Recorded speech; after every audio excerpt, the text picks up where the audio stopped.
Baik,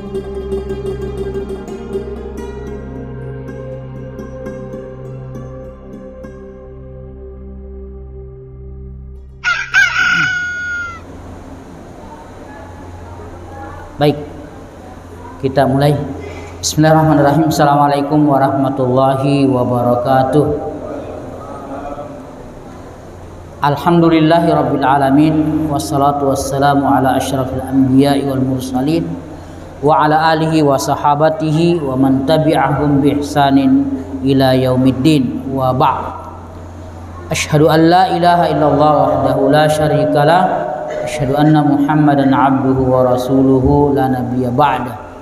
Allahumma salli wa sallim wa barik ala Muhammad wa ala ali Muhammad kama sallaita wa sallamta wa barakta ala Ibrahim wa ala ali Ibrahim innaka Hamidum Majid. Bapak-bapak dan saudara-saudaraku yang saya cintai, pertama-tama mari kita semuanya di kesempatan yang baik ini kita memanjatkan puji syukur kita kehadiran Allah Subhanahu wa taala.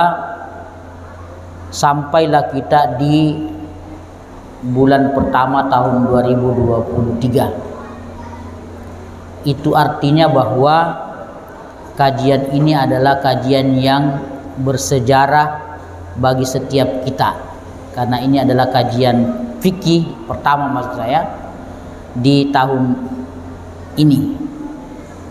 Itu yang pertama. Yang kedua, kita selalu bersyukur kepada Allah Subhanahu wa taala. Kita diberi kekuatan tekad, kekuatan iman, kekuatan ilmu, dan kekuatan yang lain sebagai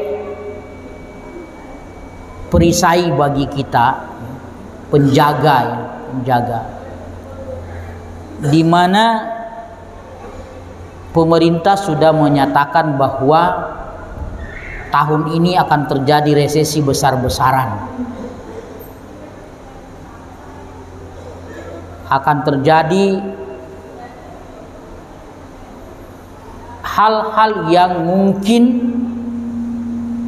buruk bagi kehidupan kita. Mungkin secara politik, mungkin secara sosial, mungkin secara ekonomi.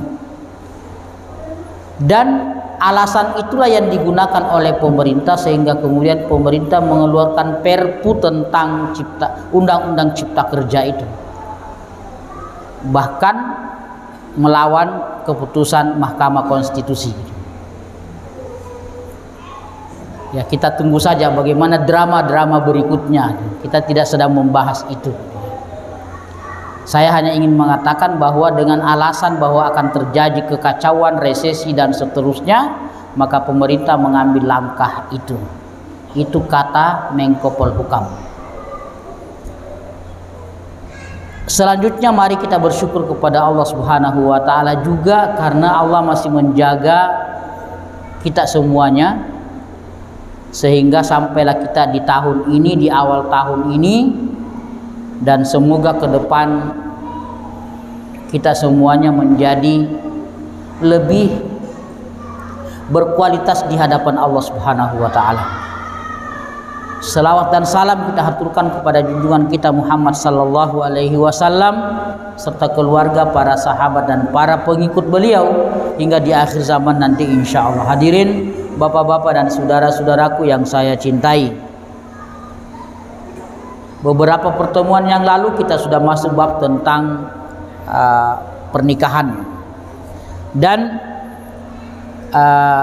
kajian kita pada malam hari ini kita mulai dari, mungkin ini disebut dengan langkah pertama dalam sebuah pernikahan, dan insya Allah mungkin orang pertama yang akan mempraktekkan itu adalah Ustadz Nur Hadi, ya. Ya, benar ya Pak ya? Anaknya maksud saya gitu.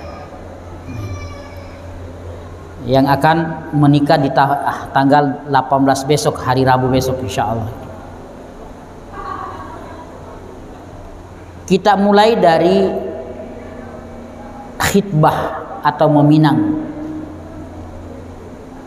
Tentu ini bukan sesuatu yang baru, ya, karena bahkan kita sudah melewati semuanya, sudah pernah kita melakukannya, sudah pernah kita menjadi pelaku ya, pelaku sejarah daripada meminang atau melamar itu gitu ya. Dengan tentu beda-beda ya, beda-beda apa namanya, beda-beda caranya, beda-beda adatnya dan seterusnya, tapi intinya satu ya, adalah melamar. Ada yang melamar lama baru kemudian akad nikah, ada yang melamar langsung nikah. Begitu nanti anaknya satu hari kalau tidak salah ya, hari Rabu, hari melamar langsung nikah, tidak nunggu 1-2 jam, hari itu saat itu juga. Jadi tadi saya katakan beda-beda ya, mungkin waktunya yang beda, mungkin cara-caranya yang beda, adat-adatnya yang beda dan seterusnya, tapi akan ketemu pada satu kata, adalah inti daripada meminang atau melamar itu adalah keinginan atau niat baik seorang laki-laki untuk memperistri atau mempersunting seorang perempuan. Dan sekali lagi bapak-bapak dan saudara-saudara yang saya cintai, kita semua yang hadir di sini adalah orang-orang yang sudah menjadi pelaku sejarah tentang hal itu. Sejarah bagi diri kita, maksud saya gitu ya. Kita membahas ini adalah sekarang kita sebagai orang tua. Dulu ketika bapak-bapak melamar sebagai anak muda yang akan menikah atau yang akan menikahi seorang perempuan yang sekarang sudah menjadi istri bapak-bapak semuanya. Nah, kita membahas ini sekali lagi adalah ya untuk anak-anak kita, karena kita punya anak-anak laki-laki dan kita punya anak-anak perempuan.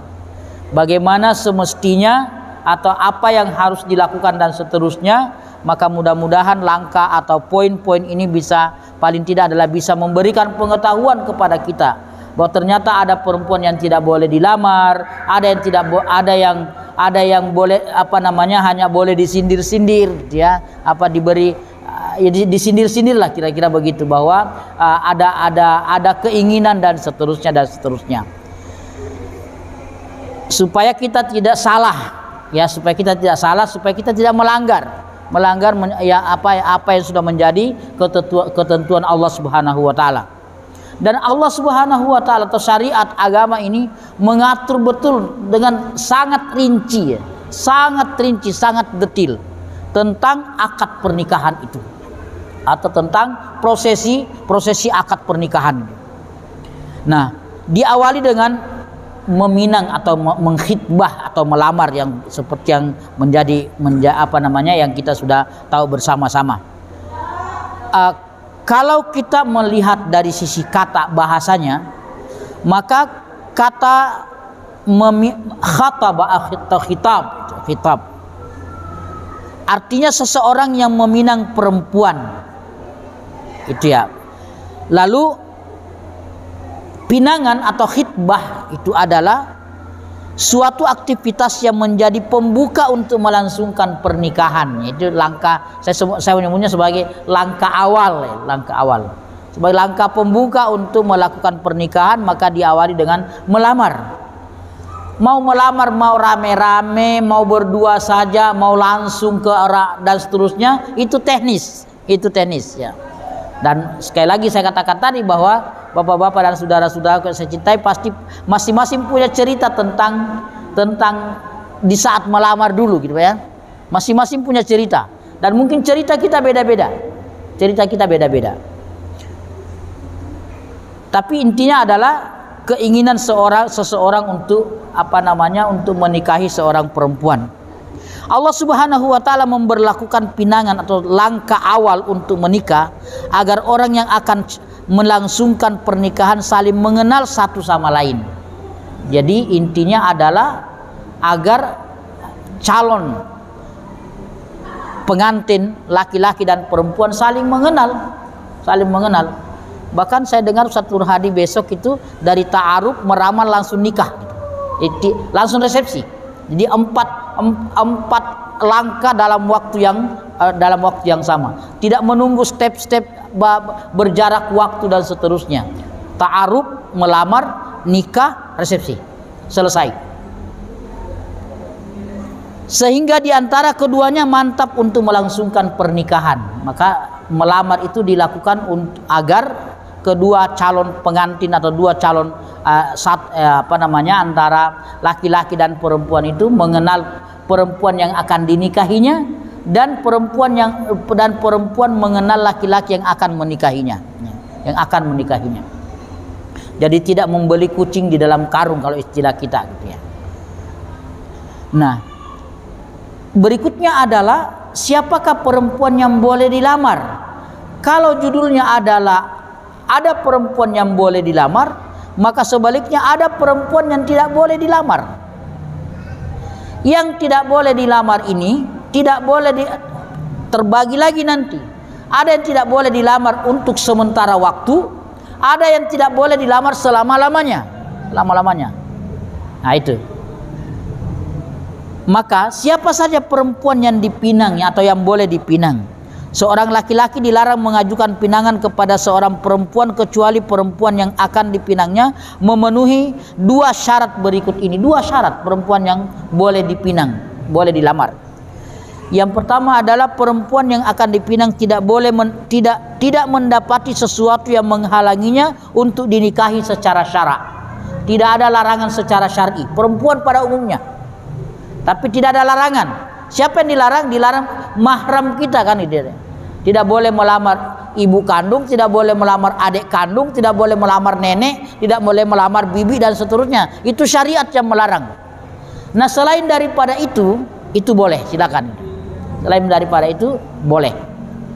Tidak boleh melamar ibu susuan, tidak boleh melamar saudara susuan dan seterusnya. Tidak boleh melamar cucu kandung sendiri dan lain sebagainya. Jadi ada larangan yang ada perempuan yang tidak boleh dilamar, dan itu abadi selamanya. Itu satu. Yang kedua adalah perempuan yang akan dipinang tidak sedang dilamar laki-laki lain yang dilakukan secara syar'i. Jadi perempuan yang sedang dilamar orang lain tidak boleh kita masuk. Walaupun kita lebih ganteng, lebih kaya, lebih semuanya, lebih pintar dan seterusnya, tetapi ini status perempuan adalah sedang dilamar dalam lamaran orang lain, ya. Maka tidak boleh ada orang lain yang masuk. Tidak boleh ada orang lain yang masuk. Tidak boleh ada upaya kemudian menggagalkan lamaran yang pertama dan dengan segala caranya dan seterusnya. Tidak boleh. Ya, tidak boleh. Kan itu dilaknat oleh Allah Subhanahu wa taala seorang laki-laki yang melamar pinangan orang lain atau lamaran orang lain. Apapun alasannya. Biarkan dia berproses, kecuali kalau kemudian lamaran pertama ini setelah berproses waktu tiba-tiba satu di antaranya mengundurkan diri. Apakah laki-laki yang mundur atau perempuan yang mundur? Boleh mundur. Ini masih dalam tahap lamaran, boleh mundur. Ya. Mau mundur satu langkah atau mundur banyak langkah. Baru-baru ini kan viral ya, yang bulan lalu kalau salah viral seorang laki-laki yang kemudian gagal menikah gara-gara keluarga perempuan meminta surat rumah kalau tidak salah ya, sertifikat rumah katanya begitu. Ini sesuai dengan medsos ya, kita dapatnya dari medsos gitu ya. Jadi syarat untuk perempuan ini meminta maharnya adalah sertifikat rumah, ya, sertifikat rumah. Akhirnya kemudian gagal, lalu karena laki-laki ini sudah terlanjur menyebarkan undangan ke masyarakat, maka diadakanlah pernikahan bohongan ya. Dia dijadikanlah seorang dari keluarganya yang perempuan, keluarga dari laki-laki itu diambillah seorang perempuan dengan semua kepalsuan, karena semua kepalsuan ya, palsu semuanya, nikah bohongan. Karena undangan sudah beredar, makanan sudah catering sudah dipesan, gedung sudah dibayar, segala macam sudah siap, tiba-tiba kemudian batal. Nah, itu yang terjadi ya, itu yang terjadi. Dari perempuan yang akan dipinang tidak sedang dilamar oleh laki-laki lain. Maka kemudian kita harus cari tahu. Tentu pertanyaan pertama misalnya ketika kita mencari tahu begitu adalah ya teknis lah mencari tahu itu. Apakah perempuan itu belum, atau mungkin langsung kepada yang bersangkutan, apakah anak bapak, anak ibu belum ada yang meminangnya. Kalau tidak, kalau belum ada maka dan seterusnya.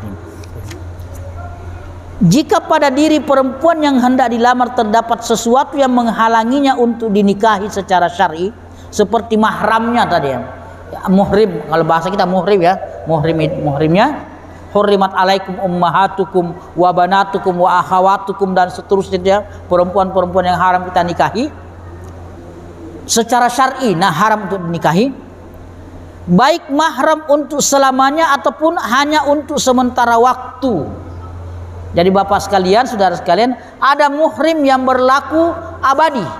Ibu itu muhrim abadi, anak perempuan muhrim abadi, nenek kita itu muhrim abadi gitu, bibi atau apa namanya tante kita dan seterusnya itu muhrim abadi, abadi.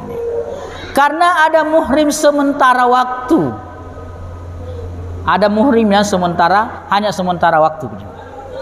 Insyaallah. Siap komandan. Ya. Ataupun hanya untuk sementara waktu.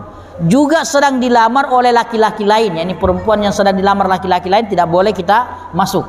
Tidak boleh mempengaruhi si keluarga perempuan supaya batalin aja. Saya lebih ganteng, saya lebih kaya, mahar saya lebih mahal dan seterusnya. Tidak boleh mempengaruhi sama sekali. Dan tidak boleh ada rekayasa. Kecuali dalam proses waktu satu diantaranya mundur, laki-laki yang mundur atau perempuan yang mundur, baru kita boleh masuk. Ini pelajaran buat kita semuanya sebagai ayah dari anak-anak kita, baik anak kita perempuan maupun anak kita laki-laki.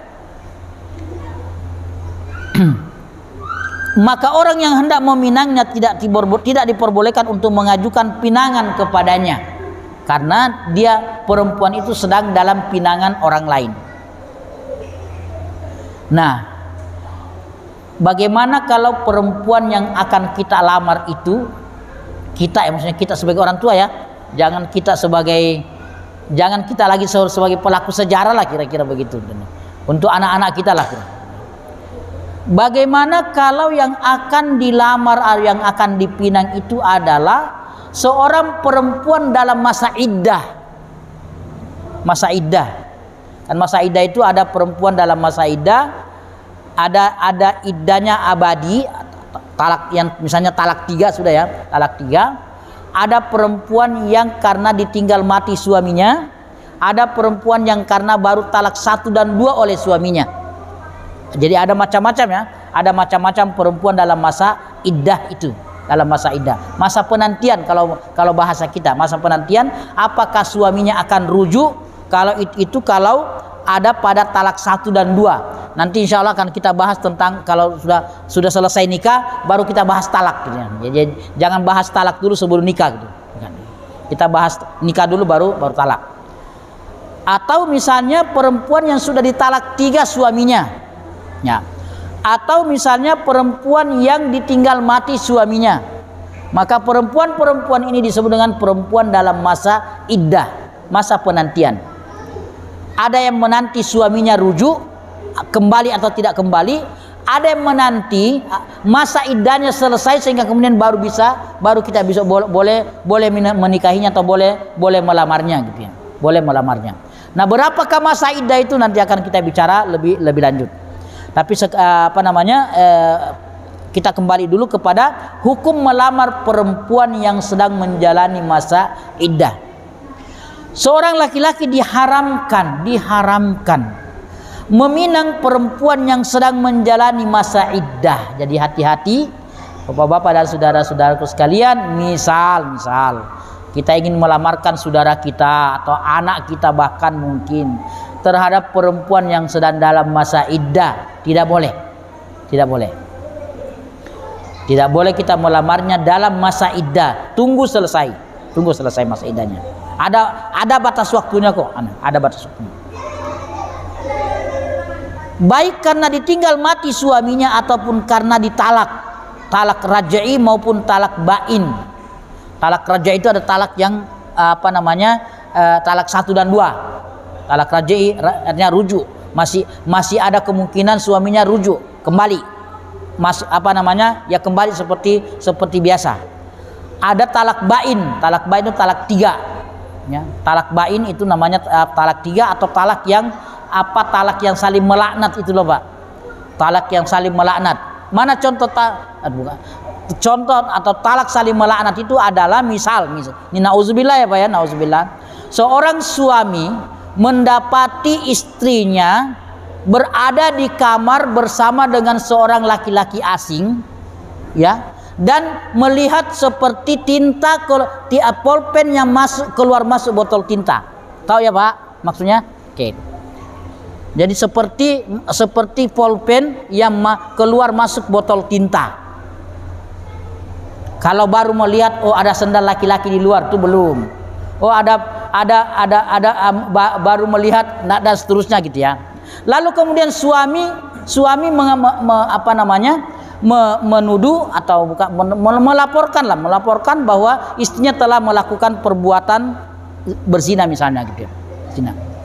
Tapi istrinya menolak, kami belum melakukan apa-apa. Belum melakukan apa-apa. Ya, misalnya gitu ya. Maka sang suami harus mendatangkan 4 orang saksi laki-laki. Baik, nggak mungkin kan? Nggak mungkin. Masa Pak, tolong Pak, berempat, ayo lihat di sana ada kejadian gitu ya. Ya keburu lari kan, keburu kabur sudah kan.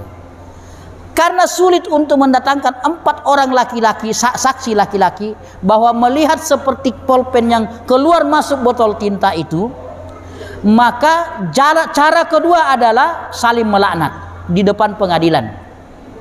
Maka sang suami mengatakan bahwa laknat Allah atasnya jika apa yang dituduhkan kepada istrinya itu bohong misalnya gitu. Diulangi sampai 5 kali. Bersumpah demi Allah dan seterusnya. Nah, kalau saling melaknat ini terjadi, maka namanya talak bain kubra. Abadi tidak boleh rujuk. Abadi nggak boleh rujuk.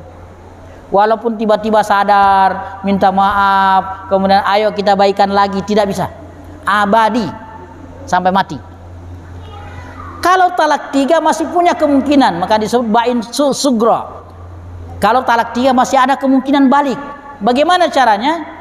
Istri yang sudah diceraikan talak 3 itu, lalu kemudian menikah dengan laki-laki lain, lalu cerai lagi dengan suaminya itu, baru suami pertamanya boleh datang lagi melamar. Tapi sudah harus dinikahi oleh orang lain terlebih dahulu tanpa ada rekayasa. Tidak boleh nunggu seorang, Pak, tolong ya nikahi istri saya tapi jangan apa-apain ya. Habis nikah cerai. Saya bayar. Nikah berbayar. Itu tidak boleh. Dilaknat oleh Allah Subhanahu wa taala. La'anallahul muhallil wal muhallal alaihi. Allah melaknat laki-laki yang meminta orang untuk menikahi istrinya yang sudah ditalak 3 itu, lalu atau kemudian dan laki-laki yang bersangkutan, dua-duanya terlaknat. Itu tentang perempuan dalam masa iddah. Jika perempuan yang akan dipinang sedang menjalani masa iddah karena talak raj'i, talak 1-2, maka dia tidak diperbolehkan untuk dipinang karena statusnya masih berada dalam ikatan pernikahan. Ya, sebelum masa iddah selesai, dia tidak boleh dipinang, Pak. Karena dia statusnya masih istri orang. Istri sah. Sampai masa iddahnya habis. Nah, sebelum kita sebelum kita bahas tentang masa iddah itu adalah masa penantian bagi perempuan, dan ulama berbeda pendapat antara 3 kali haid atau 3 kali suci. 3 kali haid atau 3 kali suci. Ayatnya kata salah satu quru, 3 kali quru itu ya, al-quru. 1 quru itu apakah disebut dengan 3 kali suci atau 3 kali haid? Bedanya apa? 3 kali suci itu lebih panjang, kira-kira 3 bulan 3 minggu. Kalau yang 3 kali suci itu masa iddah namanya, iddah. Kalau 3 kali haid, maka tetesan haid pertama, tetesan pertama dari haid ketiga habis waktunya. Mau kembali suaminya nggak bisa lagi.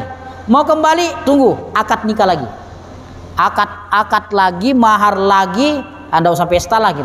Atur apa namanya? Atur aja secara sederhana. Panggil Pak Imam, Pak RT, panggil Pak DKM, jangan lupa Pak DKM diundang gitu ya. Selesai urusan. Tidak usah rame-rame, tidak usah tidak usah dipiralkan. Selesaikan aja secara diam. Yang penting ada walinya, ada 2 orang saksi, selesai. Akad kembali, saya nikahkan kamu dengan anak perempuan saya bernama ABC dan seterusnya. Saya terima akadnya, ada maharnya dan seterusnya. Selesai. Nah, itu namanya talak raj'i. Selama perempuan tersebut menjalani masa iddah, suami yang menalaknya berhak untuk merujuknya kembali. Jadi selama masa iddahnya belum selesai, apakah 3 kali haid atau 3 kali suci, maka sang suami boleh pulang kapan saja. Boleh pulang kapan saja. Dan tidak harus tidak harus meminta izin. Papa pulangnya, nggak perlu minta izin. Bapak ketuk pintu, masuk pintu, namanya sudah rujuk namanya, kembali. Kalau mau berkomunikasi silakan saja. Tapi intinya rujuk adalah laki-laki atau sang suami yang tadi sudah pergi meninggalkan istrinya, kemudian datang kembali. Atau tadi sang suami, di tetangga saya Pak, bulan lalu, suaminya menyuruh istrinya pulang ke Jawa. Mohon maaf orang Jawa, orang Banyumas. Pulanglah istrinya. 2 pekan kemudian suaminya pergi jemput istrinya. Ternyata dia merasa sangat kehilangan ketika istrinya pergi, maka dia pergi jemput istrinya. Jadi mau dijemputkan namanya atau dia kembali ke rumah kan namanya, berarti dia sudah rujuk secara sah. Rujuk secara sah. Bahkan kalau kita menggunakan bahasa yang dramatis, mau lewat pintu, mau lewat jendela, terserah. Yang penting dia masuk rumah, maka rujuk namanya.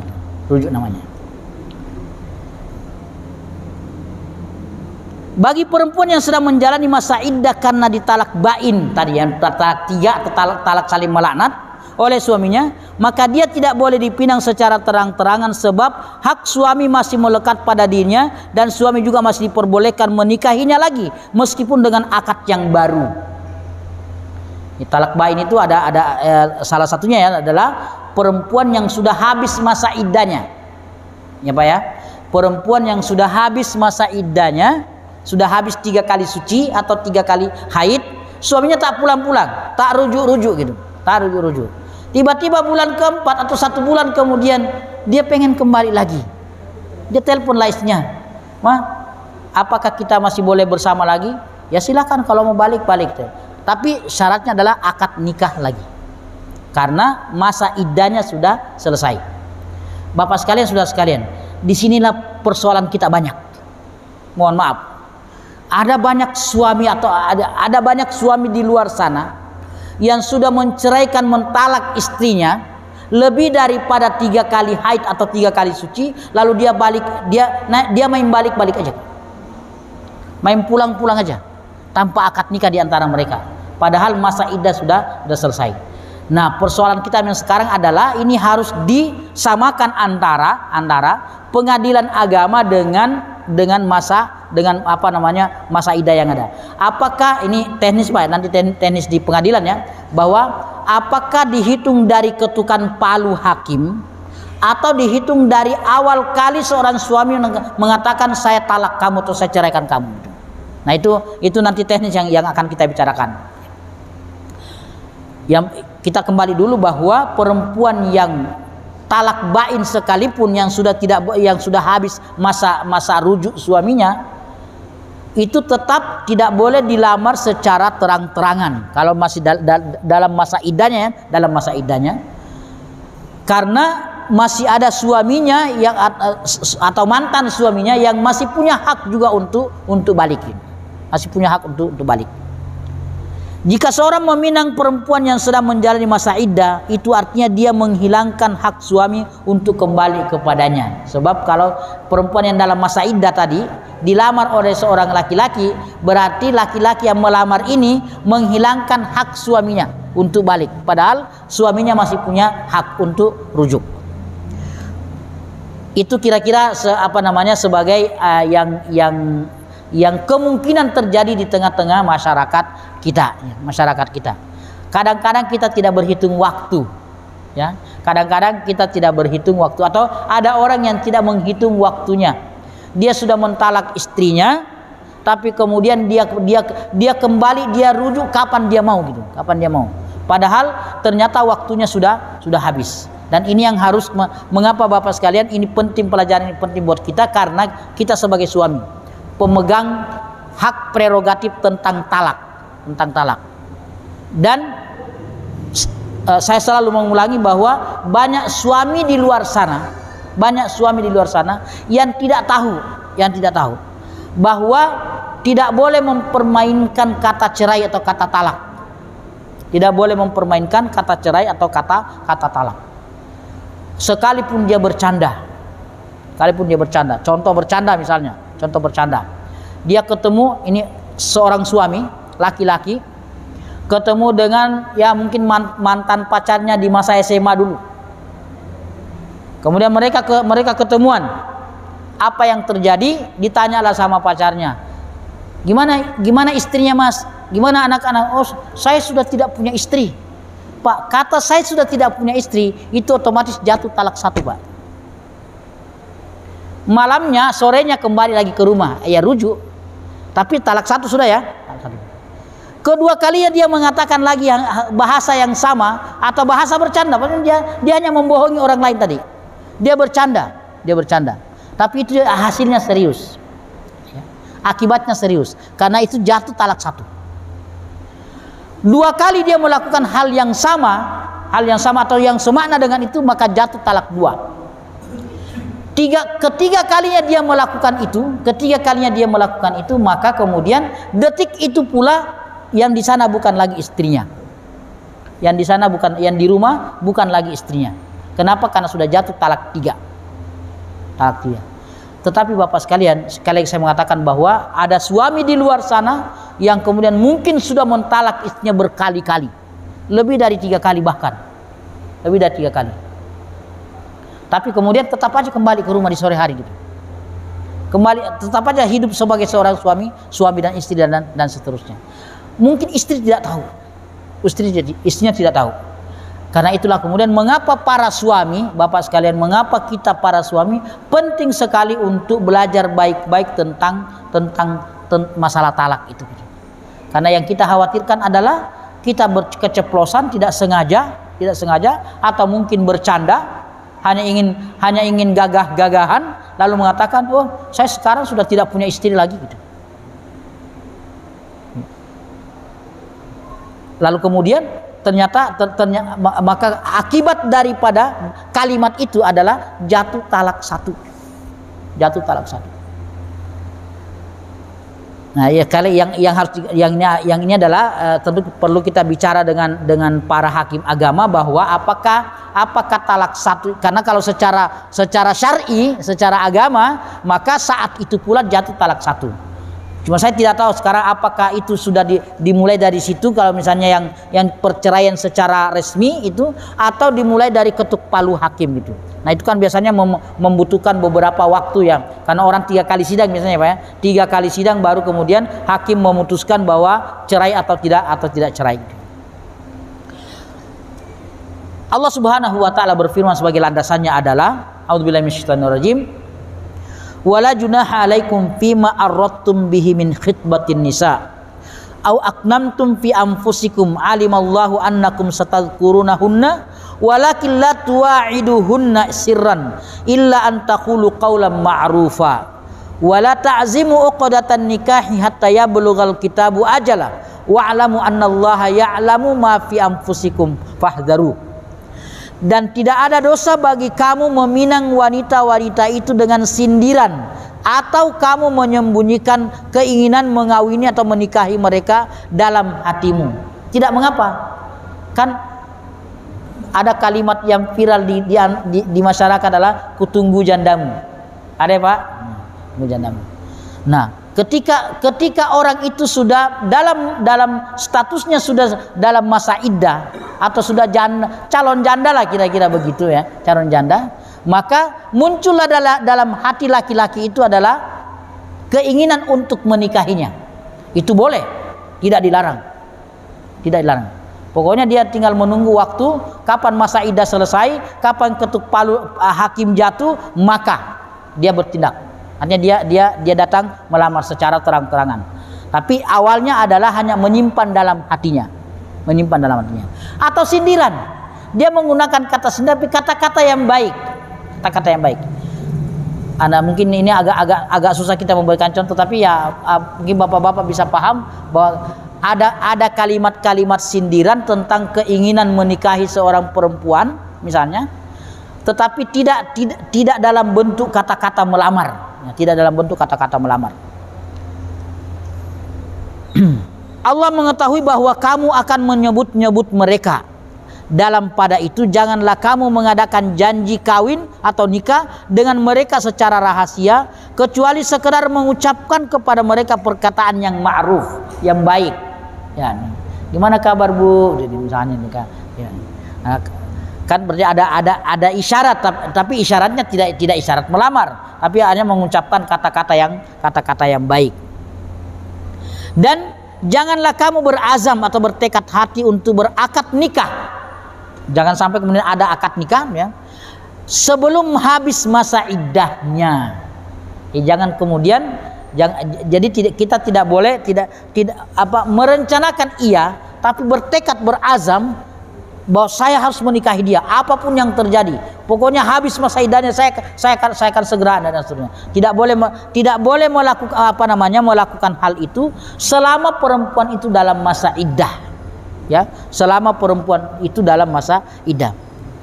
Dan ketahuilah bahwasanya Allah mengetahui apa yang ada dalam hatimu, maka takutlah kepadanya. Takutlah kepadanya. Karena Allah Maha tahu tentang apa yang ada di dalam hati kita. Al-Baqarah 235. Yang dimaksud dalam ayat ini adalah perempuan yang sedang menjalani masa iddah karena kematian suaminya. Nah, ayat ini menunjukkan pada masa iddah seorang perempuan yang ditinggal mati suami. Apa istilah kita? Cerai mati ya? Cerai mati. Saya juga baru mendengar Pak istilah cerai mati. Karena kalau suami mati itu tidak menggunakan kata cerai sebenarnya. Nah, tidak tepat menggunakan kata cerai. Karena kata cerai itu hanya bisa digunakan untuk laki-laki atau suami yang memang mentalak istrinya. Tapi kalau suaminya meninggal, sebenarnya tidak tepat kalau kita menyebutnya sebagai cerai mati. Walaupun itu sudah menjadi sesuatu yang sudah lumrah di masyarakat kita. Kata cerai mati itu gitu ya. Yang dimaksud dengan kata sindiran adalah ungkapan seseorang yang ditujukan kepada perempuan yang ditinggal suaminya yang menunjukkan makna lain, seperti ungkapan ini ada contoh, aku ingin sekali menikah. Aku berharap semoga Allah memudahkan jalanku untuk menikahi seorang perempuan yang salehah. Jadi sindirannya begitu. Saya ingin sekali supaya saya ingin menikahi seorang perempuan yang salehah. Ada yang ditarget, tetapi dia tidak terang-terangan mengatakan kamu yang kumaksud gitu. Kamu yang kumaksud. Dia hanya menggunakan bahasa sindiran. Atau ungkapan semoga Allah memberi kemantapan dan kebaikan bagimu. Jadi semoga Allah memberi kemantapan dan kebaikan bagimu. Jangan lebih. Jadi hanya sekedar menyindir-nyindir saja bahwa ada isyarat. Tapi tidak boleh langsung kemudian mengatakan bahwa saya ingin menikahimu. Itu tidak dibolehkan kalau perempuan itu masih dalam masa iddah, yang masa iddahnya adalah karena ditinggal mati suaminya. Atau memberi hadiah. Pemberian hadiah kepada perempuan yang sedang menjalani masa iddah diperbolehkan, boleh. Apa contoh hadiah? Mungkin ada yang datang membawa bawaan itu bawaan hadiah. Hadiah apalah terserah. Pemberian ini juga termasuk bagian dari sindiran.